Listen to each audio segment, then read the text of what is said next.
En una célebre conferencia que tuvo lugar el 27 de noviembre de 1967 acerca de las conclusiones de la guerra árabe-israelí, De Gaulle afirmó: no puede haber ocupación sin opresión, represión y expulsión. La ocupación engendra la resistencia que Israel califica como terrorismo. El expresidente Jimmy Carter dijo: Israel nunca encontrará la paz hasta que permita a los palestinos ejercer sus derechos humanos y políticos básicos. Shlomo Sand, profesor israelí en Tel Aviv, sostiene que aunque todas las patrias modernas son construcciones culturales, nadie se retira de un territorio si no es obligado a hacerlo. Esta noche analizamos las consecuencias del acuerdo del siglo sobre el pueblo palestino. Bienvenidas a Fort Apache.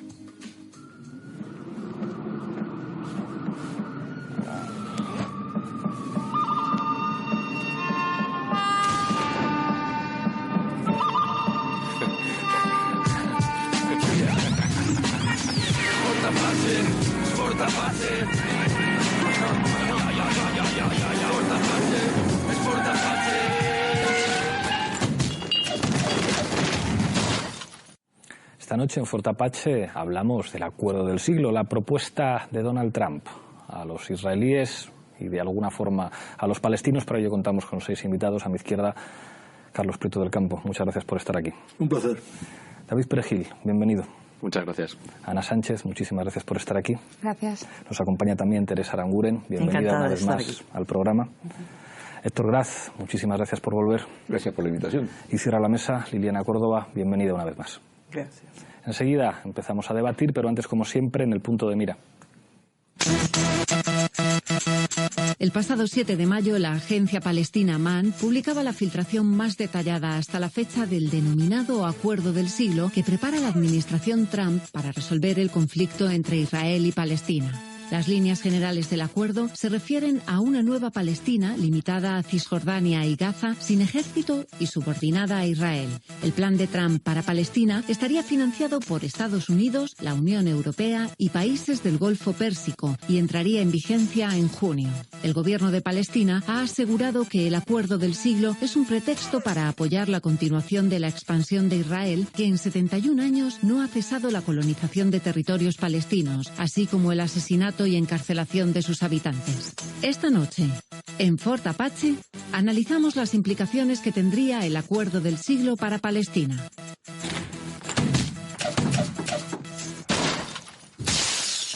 Empezamos, como siempre, en Fort Apache con la regla del minuto. Misma pregunta para los 6 invitados. Empiezo contigo, Carlos. ¿Qué es lo que significa esta propuesta, el denominado Acuerdo del Siglo? En mi opinión, lo que significa es de un enésimo intento de desactivar absolutamente toda pretensión política por parte del pueblo palestino para resolver el conflicto histórico y para dotarlo de una solución viable a medio plazo, en tanto que se resuelvan las cuestiones básicas como son la estatalidad, como son la cuestión de los refugiados, como es la cuestión de las fronteras, como es la cuestión del ritmo y del destino de los asentamientos en Cisjordania, e intentar camuflar o destruir estas pretensiones mediante un pretendido plan de contenido básicamente económico, que lo que haría, en mi opinión, es, si es que esas inversiones se producen de manera productiva e inteligente, subordinar a la población palestina como fuerza de trabajo dócil y barata por una nueva economía política para Israel que se enfrenta a problemas, digamos, macroeconómicos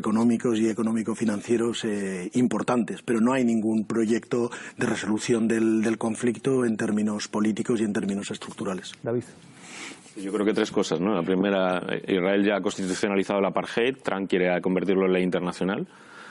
Lo segundo, en su estilo de la nueva presidencia, quiere imponer por la fuerza soluciones internacionales. Lo estamos viendo con Corea del Norte, con Irán, con el acuerdo del clima, con muchas cosas de guerras comerciales con China. Esta es la política de Trump. En el caso de Israel es más sangrante porque no hablaríamos ni de una alianza, sino casi de una política en la que a veces Netanyahu manda a Trump o Trump está muy encantado de que Netanyahu le mande, ¿no?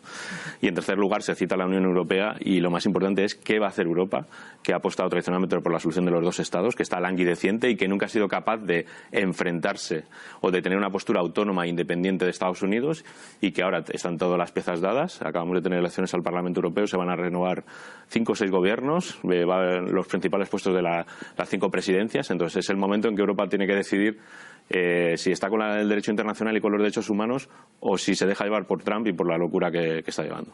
Ana. Yo creo que este plan es un soborno, no es otra cosa. Forma parte de un proceso de neocolonización, de neocolonialismo económico que se da no solo en Palestina, que se da en todo el sur global, y en el caso de Palestina se agravó más por el régimen de ocupación ilegal, de apartheid y de colonialismo al que ha sometido el pueblo palestino. No busca un proceso de paz con justicia, busca simplemente inyectar millones de dólares para crear una burbuja de satisfacción o de bienestar ilusorios que intenten de alguna manera diluir la resistencia del pueblo palestino. No va a llegar a ningún sitio, va a fracasar, como ya ha fracasado Oslo, porque no tiene en cuenta las voces de la sociedad civil ni lo que está demandando el pueblo palestino, que lleva demandando décadas. Teresa. Pues yo lo primero que diría es que esto ni es acuerdo, ni menos aún acuerdo del siglo. A no ser que consideremos un acuerdo entre Donald Trump y Benjamin Netanyahu, que básicamente en eso consiste. Lo que implica, en primer lugar, la liquidación del derecho internacional y de toda referencia al derecho internacional y, por lo tanto, de Naciones Unidas.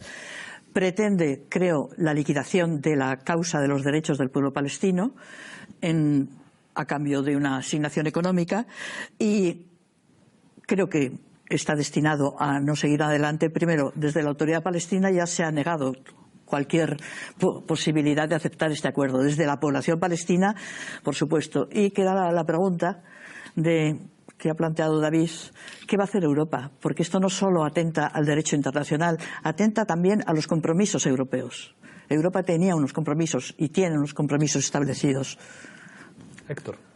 Sí, yo creo que lo primero que significa este acuerdo es legitimar la anexión de Jerusalén.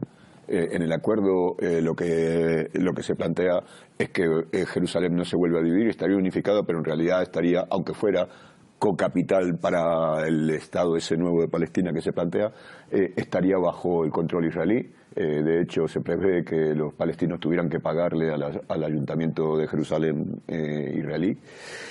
Segundo, la anexión de la mayor parte de Cisjordania, porque siguiendo una política que no empieza en el 67, sino que empieza en la década de los años 20-30 de estratégicamente plantear asentamientos hechos consumados sobre el terreno y luego exigir la continuidad territorial, que les ha funcionado bien en el 47 en la partición, pues ahora lo vuelven a hacer. Y lo tercero, dar por anexionado el Golán, que ni siquiera es Palestina, es Siria, y sería bueno escuchar otras voces con respecto al tema.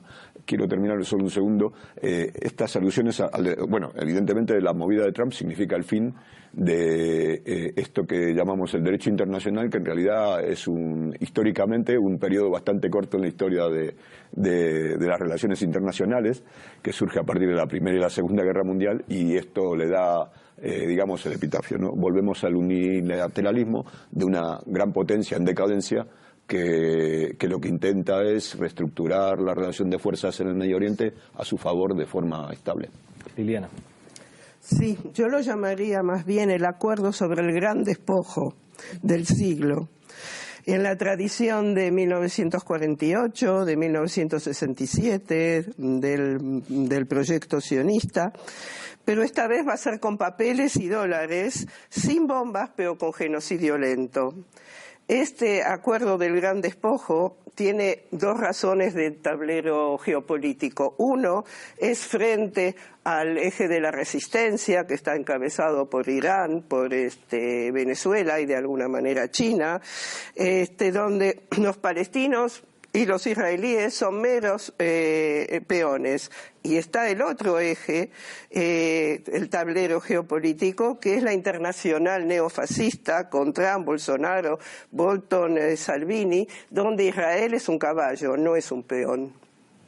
Hay un elemento que habéis planteado varios, como parece que se acabó el derecho internacional, el unilateralismo se impone definitivamente, efectivamente el derecho internacional como conjunto de dispositivos reguladores de la sociedad internacional, bueno, pues es una excepción a la hora de entender cómo funcionan las relaciones internacionales y no la regla.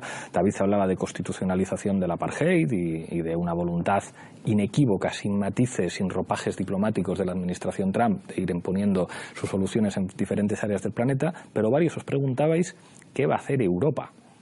Yo no sé si hay muchas razones para ser optimistas al respecto, porque es verdad que Europa no es un actor geopolítico como tal. Hay estados europeos que pueden intervenir, pero existe una política exterior europea definida, hay una autoridad más allá de lo formal europea que, digamos, que represente a la Unión como actor político internacional. Yo tengo la sensación de que habrá algunos estados europeos que tendrán algo que decir, cada vez menos a la vista de quién gobierna en los diferentes estados europeos.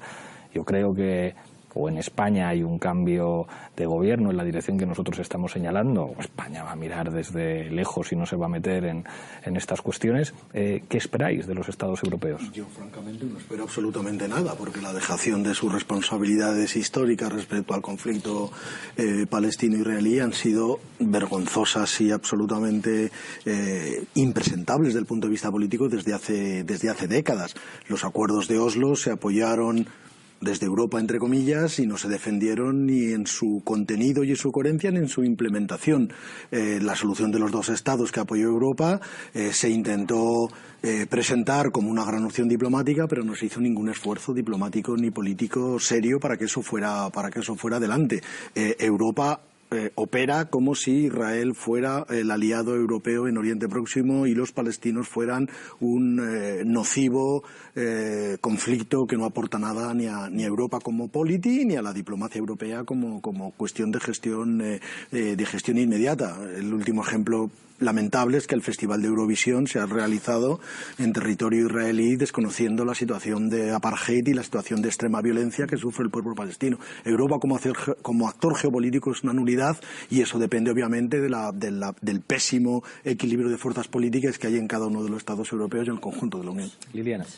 Yo creo que hay que tener muy en cuenta la cuestión de qué pasa ahora en Europa con respecto a las fuerzas políticas. Vemos que el neofascismo está de alguna manera construyéndose de una manera bastante intensa, que es una internacional, que es lo que quieren construir, que ya están construyendo, y en eso Israel tiene un rol muy importante, que es un rol realmente de golpear el tercer mundo, que está todavía, digamos que tiene pretensiones de tener alguna soberanía. Irán, por supuesto, Venezuela y los palestinos, que evidentemente necesitan tener su independencia. Entonces ahí Israel, como haciendo también una política muy islamófoba, porque es central eso en la política ahora de esta internacional neofascista, la islamofobia. Israel tiene un rol central y la van a arropar todo el tiempo y no tiene por el momento de qué preocuparse. Ana. Yo con respecto al rol de Europa coincido con Carlos. Yo espero muy poquito de las instituciones europeas por lo que han venido demostrando en estas décadas. Pero sí que confío en la ciudadanía europea y también trayendo el caso del Festival de Eurovisión, es cierto que ninguna radiotelevisión pública ha dado el paso de cancelar su participación en este vergonzoso espectáculo de normalización del apartheid, pero sí que se ha conseguido desde la sociedad civil, desde la campaña de boicot al Festival de Eurovisión, poner el tema sobre la mesa, que en los medios de comunicación se hable de lo problemático, la problemática que tiene el que se acoja a este tipo de festivales en un país como Israel. Aquí en los medios del Estado español ha tenido una repercusión inmensa y en todos los sitios se ha cubierto desde una perspectiva bastante crítica, ¿no? Dando a entender que el hecho de que Radio Televisión Española participaba aquí suponía normalizar unas políticas de apartheid. Entonces, creo que hay que intentar poner en pie el poder que tiene la ciudadanía a la hora de provocar estos cambios y estos procesos de transformación social en materia de derechos humanos. En cuanto a derecho internacional, ya para terminar, el derecho internacional al fin y al cabo son también unas normas que no están ahí en blanco y negro y que no se interpretan, tienen una interpretación política. Y una vez más en esto pues hay que esperar un poco también a ver cómo se conforma el nuevo Parlamento Europeo, cómo queda un poco todas estas estructuras para ver si desde ahí se puede hacer algo desde un punto de vista más institucional y legal. Pero por ese camino creo que todavía queda tiempo para que se produzcan cambios. David, Héctor y Teresa. Sí, yo creo que hay que poner un poco el foco en lo que ha sido la política de la Unión Europea. Por un lado, la acción exterior limitada que ha dicho Pablo. Por otro lado, la acción de los Estados que la han dirigido, ¿no?, en esta cosa híbrida, ¿no? La Unión Europea en su acción exterior, en la de Solana, intentó ser una potencia normativa en la época de los 2000, en la época de la paz liberal, en la que quería ser un gigante económico, reconociendo que era un enano político y un gusano militar, pero en ese momento optó por la potencia normativa, entonces le funcionaba muy bien lo que ha dicho Carlos, ¿no? La política de Estados Unidos hace una cosa, nosotros decimos otra, nos quedamos en las palabras, buenas condenas, nada se implementa, porque sobre todo nos supone enfrentarnos, ¿no? Entonces estamos en una alianza, ¿no? De hecho, si veis ahora la siguiente estrategia, la de Mogherini, habla un poco de repliegue, ¿no? O sea, Europa se siente atacada por muchos conflictos y muchas crisis, repliegue, y entonces ahí tenemos dos versiones, el repliegue duro o el repliegue de Macron, que efectivamente es parecido y es el mismo, ¿no? Tenemos miedo, vamos a levantar muros lo más grande posible porque nos incomodan los de fuera, bien sea porque son muchos o bien porque la extrema derecha nos lo coloca como problema principal. Y ahí, con esas políticas, lo que estamos haciendo es que hay un choque. O sea, va a desaparecer no solo la visión del primero, de la paz liberal de la normativa, que tenía muchos problemas, pero que se basaba en el derecho internacional como algo que nunca funcionó, que ha tenido sus periodos basado en las organizaciones de Naciones Unidas, en el diálogo, en la posibilidad de que no triunfe siempre la barbarie, ¿no? Sabemos que es una cosa especial, heredada de la Segunda Guerra Mundial, un momento muy especial de la humanidad, ¿no? Pero si ponemos el foco en lo que está haciendo la Unión Europea, tanto sus estados como la propia Unión, y lo que es el derecho internacional, vamos a ver que estamos en un momento muy delicado en el que se van a poner en cuestión todo este tipo de declaraciones. O sea, Hollande intentó revitalizar los acuerdos de Oslo, lo recuerdo hace 2 años. ¿Qué va a hacer con este tipo de nuevo plan, ¿no? O sea, ahí lo que tenemos que hacer, por un lado, es presionar con la ciudadanía europea, los partidos y luego los gobiernos, ¿no? Con Gran Bretaña fuera, porque va a seguir fuera durante un tiempo con sus asuntos del Brexit, además siendo un gobierno, sobre todo el Tory, muy a favor de Netanyahu. Tendremos a Francia, a Alemania. Alemania no va a mover nada, aunque está generalmente muy incómoda, cada vez más incómoda con Netanyahu. Tendremos a Francia con Macron, que va a intentar soluciones bis o soluciones de economía. Y efectivamente todo apunta a Italia, que también está en sus asuntos y en su ataque a la Unión Europea, y España. Entonces, ahí lo que tenemos que decirle a la ciudadanía y a los partidos es, ojo, que lo que está en juego no es solo Israel y Palestina, somos nosotros mismos y nosotras mismas, una visión del mundo que puede desaparecer y que también está apoyada en otros sitios, ¿no? O sea, el Consejo de Seguridad de las Naciones Unidas está paralizado con el caso de Israel y Palestina, con el caso de Siria últimamente, pero hay también países sudamericanos que apoyan. Entonces hay que intentar hacer coaliciones desde dentro de la Unión Europea con países europeos y desde fuera. Héctor. Bueno, yo, de lo de Carlos y David, yo creo que diría un paso más, ¿no? No solamente que ha sido un actor menor, sino que ha sido un actor subordinado. En esa alianza con los Estados Unidos han terminado, efectivamente, en el nivel retórico había independencia, pero en el nivel práctico era siempre subordinación y aceptar la línea americana. Y de ese punto de vista, yo creo que las instituciones, por lo menos, se van a posicionar, van a terminar posicionándose, apoyando e incluso contribuyendo económicamente a algo con lo que no se puede estar de acuerdo. Bueno, lo de contribuir económicamente ya veremos, porque veremos si esto no se queda simplemente en otro plan que va al cajón.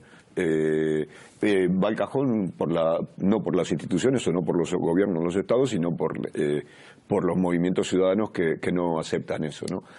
Yo creo que lo que dice Ana de Eurovisión es un buen caso, ¿no? Nuestros gobiernos no se ha posicionado ninguno, ni las televisiones oficiales evidentemente han participado, pero el hecho de que los medios de comunicación den tanto eco a la campaña de boicot a Eurovisión tiene que ver con un sentir en la ciudadanía diferente en cada país, evidentemente, radicalmente, o sea, que claramente en contra. Y yo creo que también esta es la otra limitación de este plan del siglo, y es de este acuerdo del siglo, y es que incluso dentro de la debilidad de la posición palestina, la Autoridad Nacional Palestina no puede aparecer ni siquiera en su debilidad ni en su dependencia. Puede pasar la línea roja esta de aparecer apoyando un acuerdo que es un acuerdo de terminar con políticamente, por lo menos en el nivel político, con la lucha palestina o con la resistencia palestina. Teresa.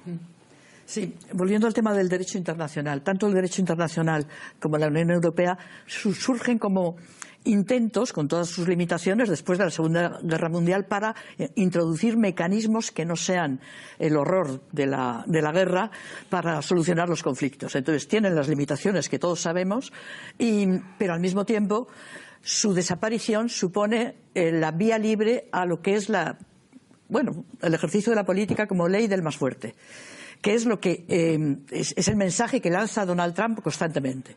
No digo que sea exclusivamente Donald Trump. La política de Estados Unidos siempre ha sido hegemónica, imperialista, la anterior, pero tenía, digamos, sus matices o sus contrapesos. En este momento estamos asistiendo a una luz verde total para acabar ni siquiera ya en el terreno verbal, también en el terreno verbal con las limitaciones o las condiciones que impone el respeto a la legalidad internacional, que no se ha producido nunca, pero por lo menos era una referencia moral.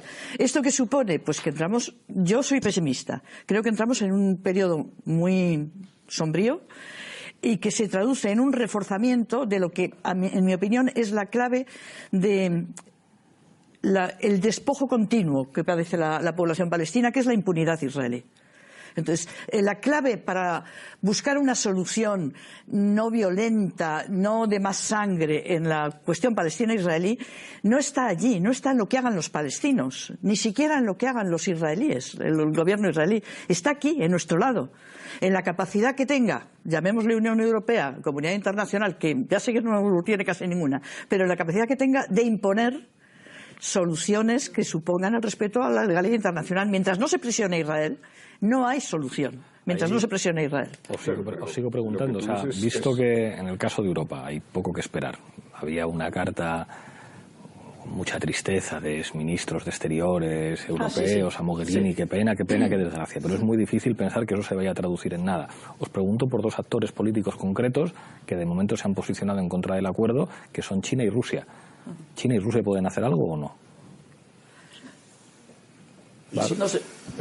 Es que acabo de hablar. Bueno, dentro del desequilibrio de fuerzas mundial, porque decir equilibrio es muy optimista, pues yo creo que no sabemos hasta qué punto. Yo no confío mucho en que Rusia apueste por la defensa de la causa palestina. No es eso. Ahora, en función de sus intereses de competencia con respecto a Estados Unidos o a otros actores en la arena internacional, puede ser un freno a esta alarde de hegemonía total sin contrapesos que está haciendo Estados Unidos a través de su presidente, ¿no?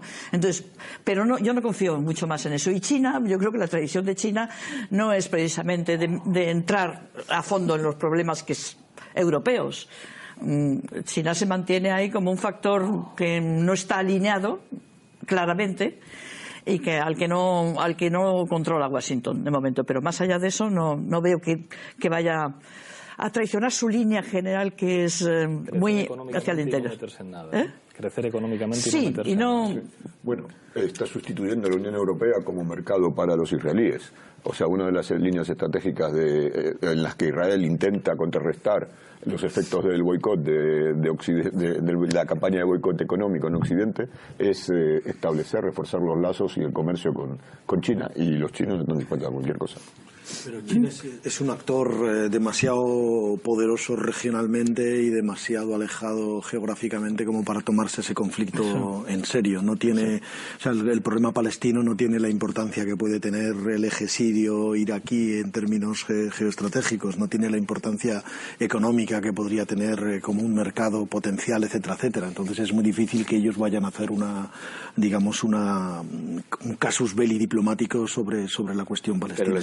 Les ofrece una posibilidad de una entrada política, ¿no? De decir, aquí estamos y nos podemos contraponer. Bastante fácil, por otra parte, ¿no? Sí. Es no asistir a una conferencia de Manama que no sabemos si se celebrará, porque estará pendiente de lo que a Netanyahu le interese políticamente de cara a sus segundas elecciones, pero les ofrece una oportunidad de entrar. Y entonces recupero una idea que ha dicho Teresa, ¿no? Es, en ausencia del derecho internacional, que siempre era el derecho internacional y era la fuerza de las potencias, ¿no? Especialmente la de Estados Unidos y durante la Guerra Fría Estados Unidos y la Unión Soviética, en ausencia del derecho internacional y en esta época de geopolítica del caos en la que triunfa la fuerza, esto añade un factor más de fuerza. Entonces, Rusia y China tienen una oportunidad estupenda porque se la ha puesto en bandeja a Estados Unidos, que se ha escorado en una alianza con países árabes, recuerdo todos, no solo Arabia Saudí, sino Emiratos Árabes, que está últimamente muy agresivo, ha añadido también a Qatar, y que trata sobre todo también de reconfigurar Oriente Medio por la base de la fuerza. Lo mismo que quiere hacer en Palestina, quiere hacer en el resto de países. Lo que pasa es que estamos hablando de otros países más poderosos, ¿no? Y ahí el acuerdo con Irán es el eje, ¿no? Y no pensemos que es una cosa como catastrofista, ¿no? O sea, si miramos el ejemplo de Corea del Norte, lo que demuestra Trump es que quiere poner mucha fuerza sobre la mesa para avanzar sus posiciones. Y aquí estamos hablando de avanzar posiciones de todos los actores, ¿no? Por encima del derecho internacional, desaparecido, por encima de los derechos de las personas, y en un mundo que no es el de hace 50 años, que ya era peligroso, sino que ahora es más peligroso. Estamos en unas zonas en las que, por ejemplo, Oriente Medio, yo llamaría de guerras interimperialistas, que recuerdan mucho a otras épocas pasadas del mundo, ausencia de derecho internacional y ausencia del derecho internacional humanitario, que ha sido completamente barrido, que ha permitido bombardear hasta las llamas, como si fuera Juego de Tronos, Alepo, Mosul y tantas otras ciudades sin importar cuánta gente había debajo, porque fuera quien fuera, ¿no? Y estamos en una situación muy peligrosa. Añadamos cambio climático, añadamos la competencia entre Estados Unidos y China, y por eso es importante el papel de Europa, sin confiar en los estados o sin confiar en las instituciones, pero sí en las coaliciones de partidos o las coaliciones de gobiernos. Pensemos en Irlanda, pensemos en Portugal, pensemos en lo que pueda haber, si es que hay algo en Grecia, o pensemos en otros, y intentemos jugar políticamente, porque nos va la vida en ello. Yo creo que hay una, con todo, sí, una división de intereses, y yo creo que China tiene que salvar a Venezuela, tiene que salvar a Irán. No puede permitirse que Estados Unidos arrase otra vez con todo, y Rusia, el papel es muchísimo más ambiguo, tiene unas relaciones muy potentes con Netanyahu, y creo que justamente porque no se pueden permitir que Estados Unidos vuelva a ser hegemónico, van a hacer de alguna manera digamos un contrapeso, pero no creo que eso, o sea, pueden apoyar de atrás, pero no van a dar la cara, seguro que no. Hay que ver todavía todos los conflictos que se van a dar dentro del mundo árabe, porque ya vemos que, por ejemplo, en Bahrein, que quieren hacer ahí las conferencias, hay mucha sociedad civil que se opone, e incluso ayer o anteayer el rey de Jordania dijo hasta aquí. Palestina necesita tener un Estado independiente, esta cuestión del despojo continuo tiene que tener un límite, o sea, hay que ver también qué va a pasar dentro de la región árabe. Me dicen de realización que tenemos que pasar a zapping, después volvemos con Ana y con Héctor. Adelante, vídeo. Trump ha estado impulsando un plan bajo el nombre Acuerdo del Siglo, y parece que para lograrlo ha redoblado la presión a los palestinos. Fue entre 1947 y 1949 cuando más de 700.000 árabes palestinos se desplazaron con el inicio de la ocupación sionista. La población de la Franja de Gaza está en lo que se puede llamar una prisión al aire libre. Por orden del gobernador de la provincia de Varsovia, se procederá a la creación de un barrio en el que todos los judíos que viven en Varsovia o circulan por Varsovia deberán residir. Según la televisión Hadashot, la administración de Donald Trump quiere rechazar el derecho al retorno de esos palestinos, un reclamo por el que protestan cada viernes desde el pasado 30 de marzo. Defendemos el futuro del Estado palestino al que buscan dividir, defendemos a quienes buscan libertad y dignidad. Somos un pueblo con nuestra gente en los territorios ocupados de 1948 y con los refugiados que están sujetos a una conspiración internacional contra su derecho al retorno. La llamada solución de dos estados fue establecida como objetivo de los acuerdos de Oslo de 1993 y plantea que en los territorios palestinos hoy ocupados por Israel se erija un estado palestino soberano con las fronteras de 1967 y que coexista en paz. Una solución que ya contaba con la oposición de muchos palestinos que quieren la devolución de todos los territorios, incluidos los ocupados en 1948 y el retorno de los refugiados. Si el plan de Trump avanza, los palestinos pierden todo. No tendrían estado propio ni derecho a votar ni ser votados en el estado del que formarían parte, y los más de 5 millones que se han refugiado en otros países nunca podrán regresar. Si nos pincháis, no sangramos. Si nos hacéis cosquillas, no nos reímos. Si nos envenenáis, no nos morimos. Y si nos ultrajáis, no nos vengaremos. Ana. Yo creo que el hecho de que estemos simplemente hablando de un liderazgo de países como Estados Unidos, como China, como Rusia, como Arabia Saudí o Qatar para liderar procesos de paz ya es un problema. Ahí ya empezamos mal, es que el punto de partida ya es problemático. Entonces tenemos que buscar necesariamente nuevos liderazgos, y esos liderazgos están tampoco en la autoridad palestina, están en la marcha del retorno, están en el movimiento BDS, están en la sociedad civil, están en un derecho internacional reformulado y crítico que se desligue de las estructuras de poder, y eso es de lo que tenemos que empezar a hablar, porque si seguimos formando parte del mismo debate, si seguimos utilizando los mismos términos y pensando en las mismas estrategias, vamos a llegar al mismo resultado, que es a un mundo que se rige no por un enfoque basado en derechos, sino por un enfoque basado en intereses. Sí, bueno, yo creo que en la línea de Ana, que el principal obstáculo para que este catástrofe se realice es justamente el sentir de los pueblos, el sentir de la ciudadanía, no solamente en la propia Palestina, sino en gran parte del mismo Occidente. El principal obstáculo, y yo creo que de lo que decía Teresa hay una paradoja, ¿no? Que por una parte, efectivamente, está la internacional esta neofascista, pero por otra parte nunca las presiones para sancionar a Israel han sido tan fuertes como hoy en día. Israel va perdiendo a marchas aceleradas legitimidad dentro de las corrientes liberales en Occidente, tanto en Europa como en los Estados Unidos, donde el Partido Demócrata efectivamente si tiene algo, o en el Labour en el Reino Unido, lo que tienen en el orden del día a discutir sobre el tema de es si abandonan la posición tradicional de apoyo incondicional a todo lo que haga Israel para pasar a que si pasan determinadas líneas rojas tienen que haber sanciones. Esto yo creo que cambia radical, o sea, esto es algo que sí va a influir en el desarrollo de los procesos políticos, y es sobre lo que podemos construir, es reforzando ese movimiento que cuestiona el carácter colonial y el carácter de apartheid del Estado de Israel, haciéndolo ver permanentemente de forma tal que finalmente los gobiernos tengan que escuchar o tengan que tomar en cuenta lo que la mayoría de la ciudadanía piensa. David. Sí, yo quisiera volver un poco sobre el propio acuerdo en sí, o sea que no sé si esto va...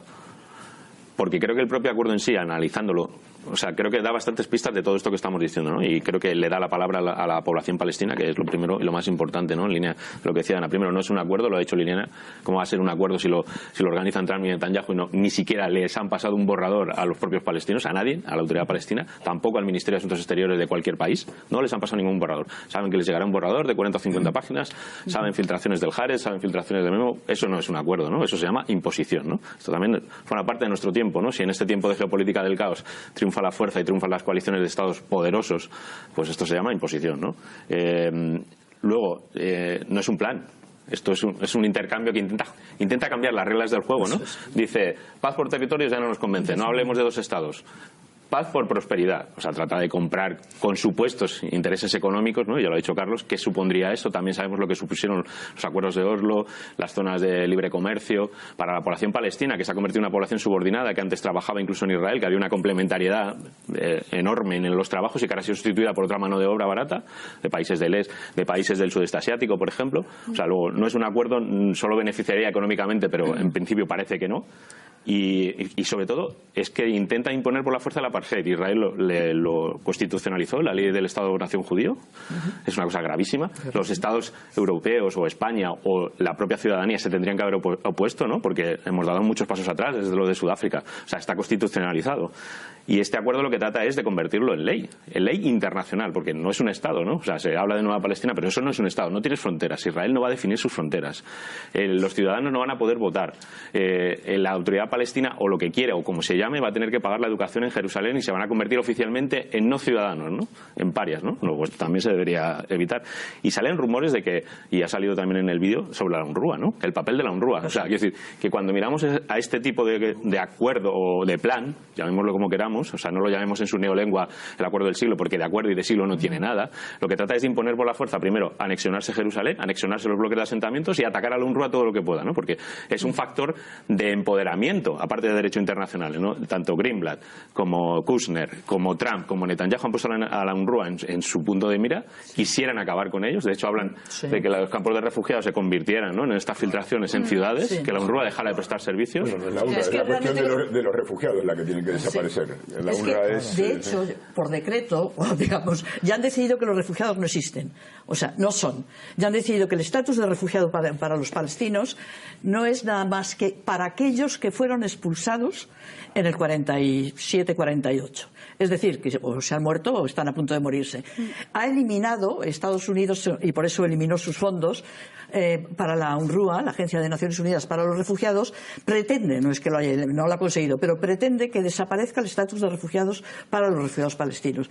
Entonces, todo esto para mí creo que tiene también el sentido, es la pretensión de culminar el proceso que empezó bueno, realmente empezó a finales del 19, pero es decir, el proceso de despojo de la población palestina, de expulsión en el 47-48, de sustitución de un pueblo por otro. Entonces, esto es lo que finalmente está pretendiendo este último movimiento de la administración estadounidense y de Israel. Y creo que tiene el sentido, por eso necesitan acabar con la UNRWA, porque la UNRWA, tú lo has dicho bien, es un factor de empoderamiento, mantiene la posibilidad de resistencia en la población. Porque si te mueres de hambre, no tienes ya capacidad de resistir. Entonces la UNRWA por lo menos mantiene que en la población refugiada de Palestina se den unos niveles de escolarización los más altos de la zona, de sanidad también, que les permita aguantar, dentro de que la situación, sobre todo en Gaza, es inaguantable, es decir, es inhabitable. Gaza desde hace...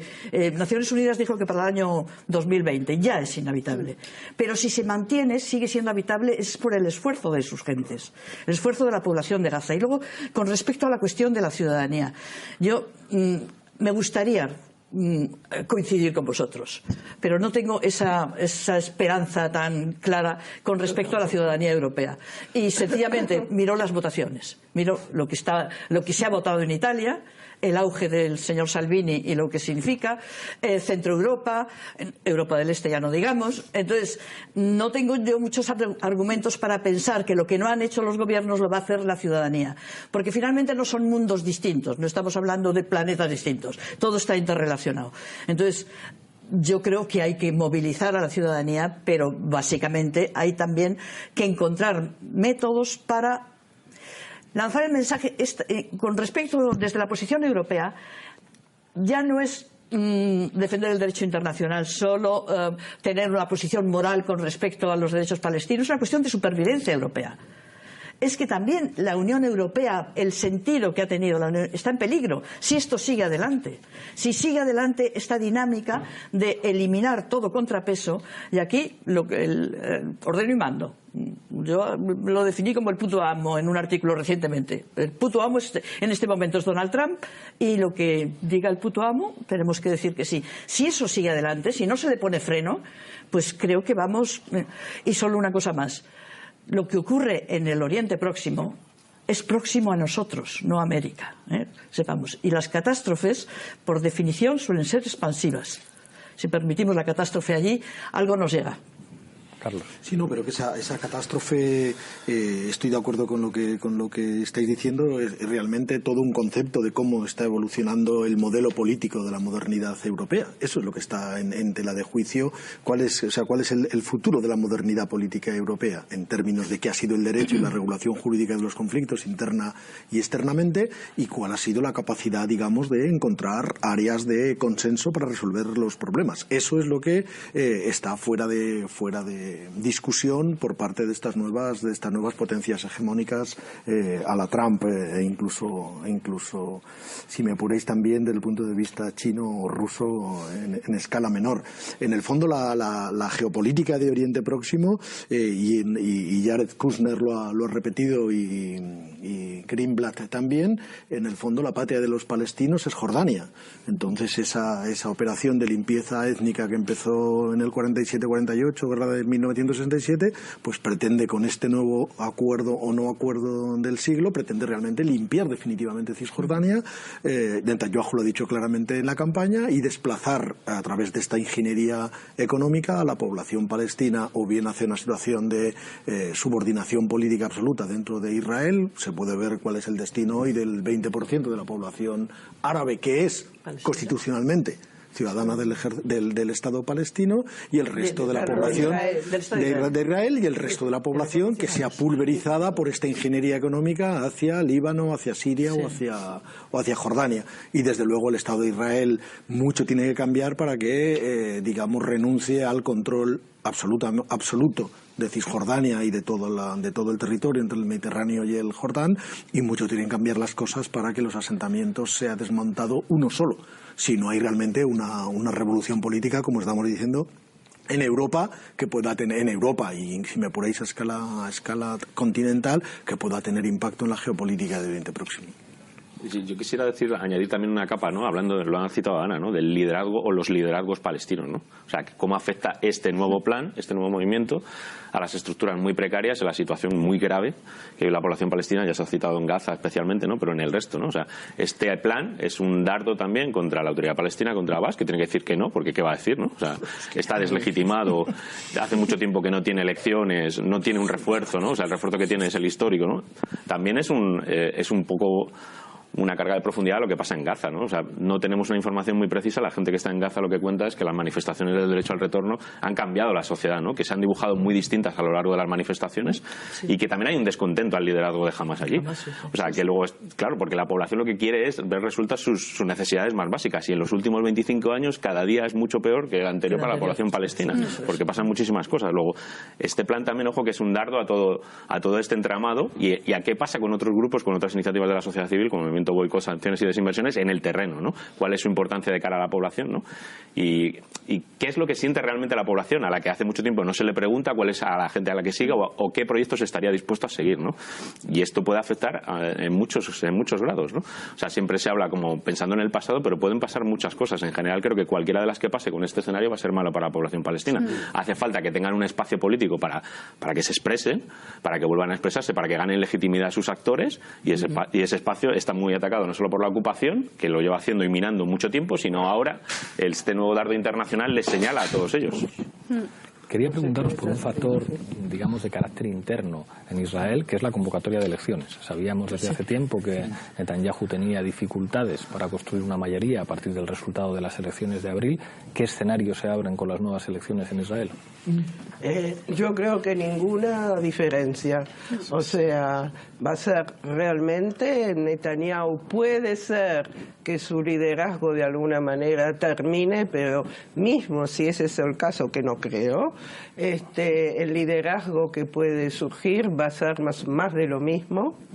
Nadie que tiene alguna capacidad, digamos, de ser electo como jefe de gobierno, tiene un plan que sea muy diferente del de Netanyahu, sino que es simplemente una cuestión interna de quién va a tener el hueso más grande en los presupuestos y en los departamentos y en los cargos. Así que, bueno, hay una derecha extrema que podemos decir que Vox son los mejores amigos de Vox, y esa derecha extrema está cada vez más y más digamos, imponiendo hegemonía, tanto en el aparato del Estado y sobre todo en el ejército, que eso es muy importante a nivel de oficiales generales, que antes eran todos laicos, digamos, de alguna manera, de la tradición obrera, aunque eran todos también por la colonización, pero ahora es una derecha extrema que realmente en su fuero interno lo que quiere es reconstruir el tercer templo y todo lo que eso implica. Yo creo que efectivamente estoy de acuerdo con Liliana que las elecciones no van a dar un resultado diferente y hay que entender los marcos de referencia israelíes internos, ¿no? Los marcos de referencia israelíes internos, en las últimas elecciones la competición era quién hacía las propuestas más duras con respecto a cómo tratar a los palestinos. ¿Y por qué? Porque el marco de referencia es de la derecha ultranacionalista, que está por la ocupación del conjunto histórico de Palestina, y con la conciencia de que la supervivencia de ese Estado depende de su rol en el mantenimiento del orden occidental en la región, y por lo tanto ellos son los pioneros, ellos son la punta de lanza en contra de Irán, en contra de todo lo que se mueva, no solamente en Palestina, sino también en la región y en otras partes del mundo. Y por eso van tejiendo alianzas con Bolsonaro, con todos los movimientos de ultraderecha en Europa, que son hoy en día sus principales apoyos, ¿no? Aquí en el Estado, efectivamente, el propio embajador se dignó salir diciendo que con Vox por fin aparece una voz coherente dentro del mapa político israelí, español. Y esas son sus alianzas, ¿no? Entonces, difícilmente salga algo diferente. En la anterior vuelta, la competencia era quién se las iba a poner peor. Y lo que no es descartable en el marco de la campaña electoral es algún ataque, crear algún casus belli en Gaza, que es lo habitual en las últimas elecciones. O sea que estaría... Un bombardeo a Gaza siempre es buena campaña electoral. En otras zonas y Medio Oriente. Y otros elementos que en la línea de Liliana, que son nuevos, también las corrientes fascistas dentro del propio Israel, ¿no? Porque para entender cómo funciona Israel hay que entender lo que es un estado de apartheid. Hay blancos y hay negros, entonces para los negros nada. Para los blancos había cuando Israel dice que son la única democracia del Medio Oriente, se referían que los blancos tenían democracia y libertad de expresión y tal cual. En la última campaña corrientes de la derecha se ocuparon de hacer campañas en contra de los periodistas que tenían posiciones más críticas o más neutrales, incluyendo de colgar fotos en las autopistas con la diana puesta, te conocemos y a ti te estamos controlando. Es decir, esto va evolucionando las cloacas del Estado. Lentamente hacia realmente un régimen fascista, incluso dentro de la población israelí. Me dicen de realización que estamos llegando al final. Volvemos a la regla del minuto, un minuto de conclusiones para cada uno. Empiezo contigo, Carlos. Adelante. Ok, muy telegráficamente, primero afirmar que el Estado de Israel es un Estado de apartheid, que lo lleva siendo desde hace muchos años, y que el problema de gestionar políticamente a una población a la que no se quiere dar derechos, la propia élite israelí, desde Ben Gurion después de la Guerra de los 6 días hasta Olmert, Barack Obama o Yitzhak Rabin, sabían que eso desembocaba en una situación como esta, en una situación de apartheid. Políticamente es muy difícil que una sociedad estructuralmente definida como de apartheid pueda generar los contracuerpos políticos como para generar otro marco político que pueda resolver este problema, y eso es tremendamente preocupante. En segundo lugar, decir que esta comunidad internacional debería tomar cartas en el asunto de manera muy seria, cosa que no va a hacer, y que únicamente una estrategia de boicot, desinversiones y sanciones, igual que se aplicaron a Sudáfrica, puede tener alguna posibilidad de incidir en la política israelí. David. Pues en la línea de Carlos, este plan es un ataque en la línea de flotación de Trump y Netanyahu para avanzar posiciones y, sobre todo, una vez constitucionalizado el apartheid, para convertirlo en ley internacional. Eso es muy peligroso para la población palestina, pero también muy peligroso para el resto del mundo. Puede pensar que se queda en una isla, pero no. Las islas, primero, Oriente Medio está en llamas y las islas acaban llegando. Se ha recordado que Europa está cercano geográficamente de todos estos conflictos. En segundo lugar, la posición de fuerza de Trump está cambiando las relaciones internacionales en esta época de geopolítica del caos y está imponiendo por la fuerza conflictos. De momento son conflictos larvados, el caso de China es larvado y es comercial, pero ¿quién dice que en un futuro y sin ausencia de reglas puedan derivar en otra cosa? Y en tercer lugar, cuando hablamos de la Unión Europea, lo ha señalado también Carlos, estamos hablando de una carga de profundidad en el fondo, ¿no?, de las personas que vivimos y habitamos en Europa, que somos muy diversas, de cuál ha sido el proyecto, de qué significaban los derechos humanos y cómo se pueden aplicar. Eso afecta a nuestro estilo de vida. Puede que esté en juego nuestras capacidades, nuestros huecos para desarrollarnos políticamente, y eso es de extrema gravedad. Ana. Yo creo que Palestina no necesita este plan, que es un ataque contra su soberanía, este plan de desarrollo económico. Palestina lo que necesita es un plan de liberación que ponga fin al régimen de apartheid, de ocupación ilegal y colonialismo que lleva sufriendo décadas. Cualquier proceso de intento de diálogo con el actual desequilibrio de poderes que hay está condenado al fracaso. No podemos intentar negociar entre dos partes que son tan desiguales. Lo que necesitamos es que haya mecanismos que funcionen, que sean eficaces para que Israel rinda cuentas por los crímenes de guerra y por los crímenes de humanidad que lleva cometiendo durante décadas, y buscar mecanismos de reparación para el pueblo palestino. Eso es lo que necesita Palestina, y eso es lo que necesitamos también, no solamente en Europa la ciudadanía, sino lo que necesitamos el resto del mundo para seguir manteniendo un nivel mínimo de dignidad humana. Teresa. Has mencionado la palabra crimen. Yo creo que el caso de Palestina es uno de los grandes crímenes del siglo XX, un siglo por lo demás muy prolijo en crímenes, grandes crímenes contra la humanidad. Y lo que tiene de peculiar es que es un crimen que se perpetúa y que lleva décadas, y al perpetuarse se agrava, porque además la perpetuación del crimen debilita la posibilidad de esperanza. Entonces, para mí, lo he dicho antes, creo que la clave está en conseguir frenar la impunidad israelí. Para eso, evidentemente, tiene que haber muchos factores, pero hay que defender aunque sea muy limitado su capacidad de acción, toda referencia al derecho internacional, y hay que defender este espacio de Unión Europea y darle otro sentido, porque estamos en riesgo, como europeos estamos en riesgo, no solo los palestinos están en riesgo. Héctor. Sí, yo creo que, bueno, como se dijo aquí, a llamarle acuerdo es un eufemismo que es hacerle su favor, es una imposición de las condiciones de legitimación y de consolidación del proceso de colonialismo y apartheid que lleva ya un siglo largo en Palestina.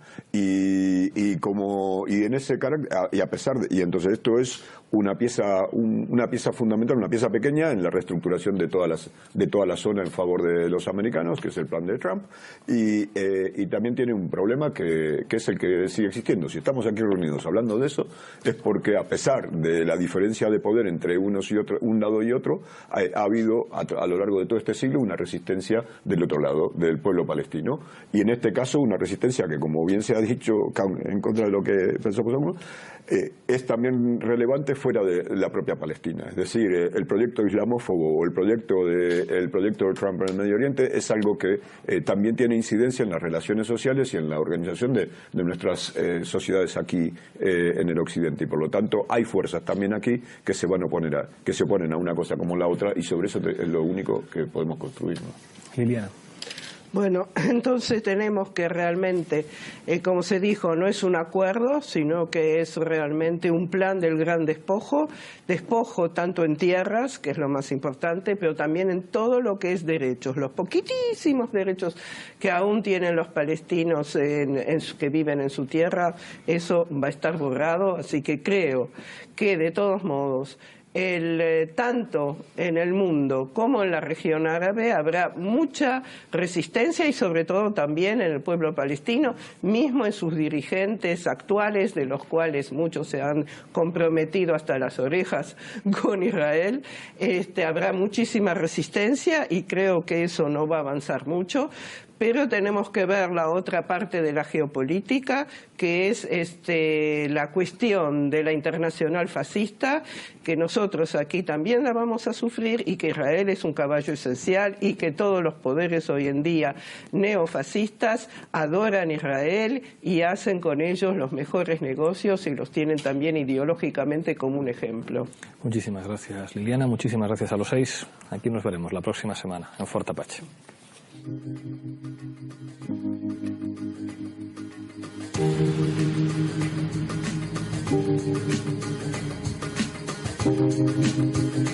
you.